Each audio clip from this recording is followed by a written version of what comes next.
광주의 대표적인 근대 역사 마을인 양림동에 복합상가가 들어섭니다.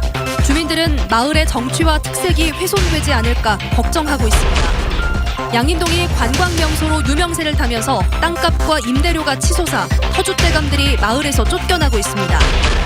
아시아 태평양 지역의 세계 기록유산 총회가 광주에서 개막했지만 소홀한 준비 때문에 의미를 살리지 못하고 있습니다. 농어촌 학교에 성교육을 담당하는 인력이 부족합니다. 성교육에도 도농 간 양극화가 빚어지고 있습니다. 여러분 안녕하십니까?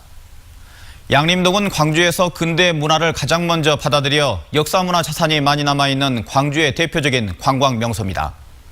걷기 좋은 골목길을 간직한 이 역사문화 마을에 복합상가 건설이 추진되고 있습니다. 주민들은 고유한 정치와 마을의 특색이 훼손될까 걱정하고 있습니다. 보도에 김인정 기자입니다. 연면적 2,100여 제곱미터 규모의 복합상가가 지어지고 있는 광주 양림동 한복판 공사장입니다. 3층 규모로 지어질 이 건물에는 일반 음식점과 술집, 그리고 게스트하우스가 입점될 예정입니다. 100년의 역사를 자랑하는 역사문화마을에 이런 복합상가 공사가 시작되면서 일부 주민들은 이게 과연 옳은 방향인지 반문하고 있습니다. 양림동이 가진 특색과 정취를 해친다는 겁니다. 복합상가를 들여서 여기를 여느 무슨 잘 나가는 그런 동네처럼 가꾸겠다라는 그런 계획은 주민들한테도 없었고 구에서도 없었고.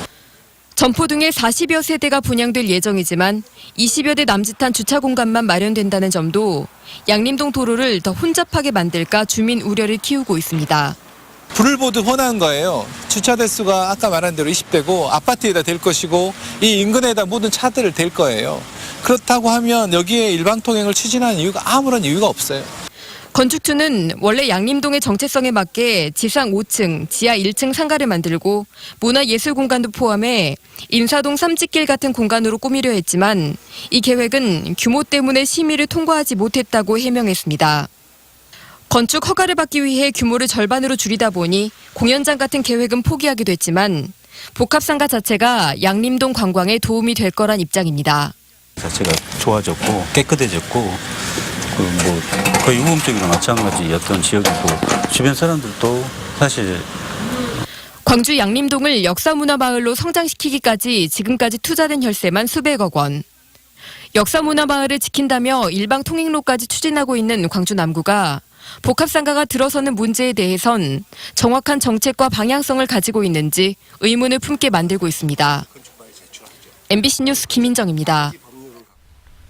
양림동이 관광지로 인기를 끌면서 마을의 터줏대감들은 되려 다른 곳으로 내몰리고 있습니다. 땅값과 임대료가 폭등했기 때문인데요. 근데 역사문화의 보고인 양림동이 제 모습을 지킬 수 있을까요? 이어서 송정근 기자입니다. 양림동에서 20년 넘게 세탁소를 해온 64살 노병돈 씨는 1년 6개월 전 근처의 다른 장소로 세탁소를 옮겨야 했습니다. 기존의 건물주가 임대료를 2배나 올려달라고 했기 때문입니다. 요구하는 임대료가 수입의 40%에 이르다 보니 노 씨는 울며 겨자 먹기로 점포를 옮길 수밖에 없었습니다. 세탁소를 할까 말까 그런 심정이었죠. 그래도 어찌것이 자식들하고 같이 살려면 용기고 또 해봐야죠. 힘을 내서. 4년째 양림동에서 복사가게를 하고 있는 허모 씨도 임차료 때문에 걱정이 이만저만 아닙니다. 인근 대학생을 상대로 시작한 사업이 이제 좀 자리를 잡나 했는데 건물주가 35만 원이었던 임차료를 3배 가까이 올려달라고 했기 때문입니다. 허 씨와 함께 양림동에서 장사를 하는 다른 상인들의 처지도 크게 다르지 않습니다. 주위의 분들이 다 그렇게 나가셨거든요. 주위에 친절했던 상인들이 하나하나 찾아오시는 거예요. 어떻게 됐냐 걱정된다 식으로.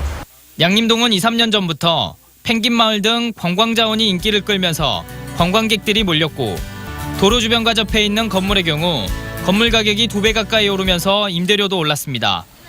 오랫동안 터를 잡고 살아온 주민이나 상인들이 오르는 임대료 부담을 이기지 못하고 다른 곳으로 쫓겨나고 있습니다. 카페라든가 파스타라든가 그런 그 젊은이들이 좋아하는 그런 업종들이 이 근처에 최근에 많이 생겨서 상권들이 좀 더 이렇게 좀 약간 커졌고 그러다 보니까 뭐 자연스럽게 동네도 좀 더 발전되고 집가도 올라가게 되고. 풍요로운 근대 역사 유산을 보며 걷기 좋은 동네. 그리고 청년 상인들과 중장년층이 어울려 살아가는 모습이 독특한 정치를 자아냈던 광주 양림동. 마을의 터줏대감들이 떠나버린 양림동이 언제까지 역사문화마을의 명맥을 지킬 수 있을지 궁금합니다. MBC 뉴스 송정근입니다. 유네스코 세계기록유산 아태지역 총회가 한국 최초로 광주에서 열리고 있습니다. 아시아 태평양 지역 기록유산에 대해 정보를 공유하고 시민들의 관심도 높이자는 취지인데요. 정작 총회 준비가 너무 소홀했다는 지적을 받고 있습니다. 보도에 이계상 기자입니다. 아시아 태평양 지역의 세계 기록 유산 전문가들이 한자리에 모였습니다. 2년에 한 번씩 열리는 총회인데 한국에서는 처음으로 아시아 문화 중심 도시 광주에서 열렸습니다. 세계 기록 유산에 대한 정보를 공유하고 유네스코에 등재된 기록 유산을 어떻게 관리할지를 고민하는 자리입니다. 未来我们将通过对已列入亚太地区名录的文献遗产进行数字化整理，促进信息更多更密切地为公众服务。 국립아시아문화전당은 총회를 유치하기 위해 1년 넘게 공을 들였습니다. 이번 총회를 계기로 아태 지역 기록 유산을 디지털화하는 작업을 문화전당이 중심이 돼서 진행할 수도 있기 때문입니다. 하지만 총회를 공동 주최한 문화전당의 준비 작업은 소홀하기만 합니다. 세계 기록 유산을 문화전당 안에 전시하는 행사가 계획돼 있지만 전시 공간은 아직까지 텅 비어 있습니다. 이곳을 채울 컨텐츠도 마땅치 않아서 기록 유산을 소개하는 포스터용 인쇄물들이 전부입니다. 세계 기록 유산 16개 국가거든요. 거기에 따른 자료와 설명 문구를 볼 수 있고요. 이제 활동 내역 등을 이제 보여주는 자리입니다. 아태 지역 기록 유산을 살펴볼 수 있는 인터넷 사이트가 개설돼 있지만 보편화된 검색 사이트에서 찾을 수가 없습니다.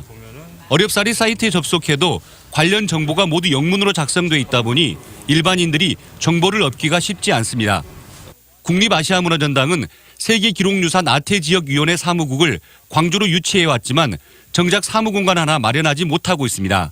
MBC 뉴스 이계상입니다.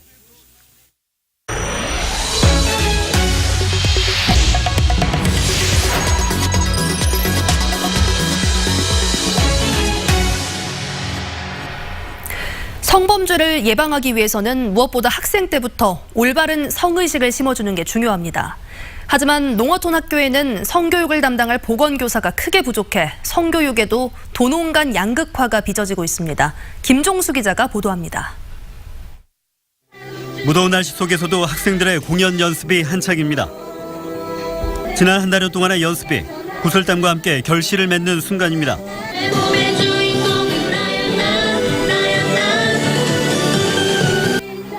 미투 운동을 주제로 펼쳐진 이번 공연은 어른들의 세상에 묵직한 메시지를 전합니다. 평등하게 생활할 수 있는 성문화가 조성되었으면 좋겠습니다. 내 인생의 주인공은 저입니다. 특히 노우맨스 노라는 구호처럼 학생 때부터 자신의 의사를 적극적으로 표현하는 게 중요하다고 전문가들은 조언합니다. 식습관과 운동 못지않게 성에 대한 올바른 가치관 확립을 위해선 현장 교육이 무엇보다 중요합니다. 하지만 이를 뒷받침할 교육 여건은 아쉽기만 합니다. 학생들의 건강과 성교육 등 실무를 담당할 보건교사가 배치되어 있는 곳은 전체 학교의 절반을 겨우 넘습니다. 또 미배치된 지역 대부분이 군 지역을 포함한 도서 벽지로 조사돼 보건교육의 양극화가 우려되는 실정입니다. 약 40%에 해당되는 300개 학교에는 보건교사가 배치되어 있지 않습니다. 그래서 이 학생들이 학교를 다니면서 체계적인 건강교육을 받지 못하다 보니까 게다가 기초단체 교육지원청에 전담 인력이 없는 것도 차기 교육감이 관심을 가져야 할 부분 가운데 하나입니다. 보다 체계적인 성교육으로 아이들이 사회에서 더욱 당당해질 수 있도록 어른들의 관심이 요구되고 있습니다. MBC 뉴스 김종수입니다. 조선업의 불황으로 인해 고용 위기 지역으로 지정된 목포와 영암이 해남과 함께 산업 위기 대응 특별 지역으로 추가 지정됐습니다. 앞으로 다양한 혜택을 받게 되는데 어떤 혜택이 있는지 박영훈 기자가 취재했습니다. 군산에 이어 산업 위기 대응 특별 지역으로 추가 지정된 곳은 전국 5개 지역, 8개 지자체입니다. 조선업 불황으로 어려움을 겪고 있는 지역들로 목포와 영암은 고용위기 지역으로 지정된 지 20여일 만에 해남까지 포함해 산업위기 지역으로 지정됐습니다. 이에 따라 지역 산업위기 극복을 위한 종합적인 프로그램이 지원됩니다. 애초 16개 분야 198개 사업에 4조 4천억 원을 요청했던 전남도는 6,700억 규모의 15개 사업을 우선 신청했습니다. 조선업 비즈니스센터 구축 사업은 이미 예산이 확보됐고 나머지 사업은 올해 목적 예비비나 내년도 본 예산에 편성될 것으로 보입니다. 저는 보안 대체 산업 발전이라든지 산업 기반 확충, 관광 및 지역경제 활성화에 전반적으로 혜택을 볼 것으로 기대하고 있습니다. 사업 신청과 별도로 희망 근로 사업을 한시적으로 시행하는 등 노동자, 실직자의 생계 안정과 재취업이 지원됩니다. 또 협력업체와 중소기업을 위해 금융과 세제, 사업 다각화 등의 혜택을 주고 조선업을 보완 대체할 산업이 육성됩니다. 지역 상권, 관광 활성화 지원 방안도 추진됩니다. 산업 위기 지역은 최대 2년까지 가능하지만 일단 1년만 지원하고 여건에 따라 연장 또는 조기에 지정을 해제할 수도 있습니다. MBC 뉴스 박영훈입니다. 민주당 시도지사 후보들의 TV토론 불참을 놓고 야당과 시민단체의 비판이 잇따르고 있습니다. 정의당 광주시당 선거대책위원회는 기자회견을 열고 민주당 이용섭 후보가 깜깜이 선거를 만들고 있다고 비판하며 TV토론에 나오라고 촉구했습니다. 앞서 전남지사 선거에 출마한 야당 후보들은 공동성명을 통해 김용록 후보의 토론 참여를 요구했고 광주 전남 민주언론 시민연합도 TV토론에 응하라고 민주당 후보들을 압박했습니다. 민중당의 윤민호 광주시장 후보는 국공립 어린이집의 비율을 50%로 높이겠다고 공약했습니다. 윤민호 후보는 광주의 국공립 어린이집 비율이 2.5%에 불과해 17개 시도 가운데 16번째로 낮다며 2020년까지 보육시설의 50%를 국공립으로 전환해 보육의 질을 높이고 보육교사들의 처우도 개선하겠다고 밝혔습니다. 민주당 전남도당이 나주에서 선대위 발족식을 갖고 지방선거 필승을 다짐했습니다. 선대위 발족식에는 이계호 도당위원장과 김영록 전남지사 후보를 비롯한 지방선거 후보들이 대거 참석했습니다. 이 자리에서 이계호 위원장은 지방선거에서 전승을 이뤄내 나라다운 나라, 든든한 지방정부를 만드는 데 앞장서자고 말했습니다. 광주시가 세계 수영대회를 앞두고 이른바 아차차 운동을 범시민 운동으로 추진하기로 했습니다. 아차차 운동은 안전과 청결, 친절의 머릿글자를 따온 것인데 수영대회 개최를 계기로 광주만의 시민 문화를 만든다는 목표를 담고 있습니다. 광주시는 이 밖에도 성공적인 대회 개최를 위해 선수촌 건설과 대회 붐 조성 등 80여 개 지원 과제들을 점검했습니다.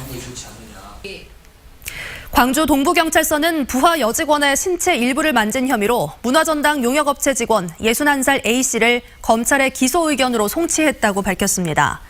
A씨는 지난 1월 국립아시아문화전당 내 한 건물 앞에서 근무 교대를 기다리고 있던 부하 직원 45살 A씨의 신체 부위를 강제로 추행한 혐의를 받고 있습니다. 얼마 전 전북에서 취객에게 폭행당한 여성 구급대원이 숨진 가운데 광주에서는 지난 3년 동안 11건의 구급대원 폭행 피해가 있었던 것으로 집계됐습니다.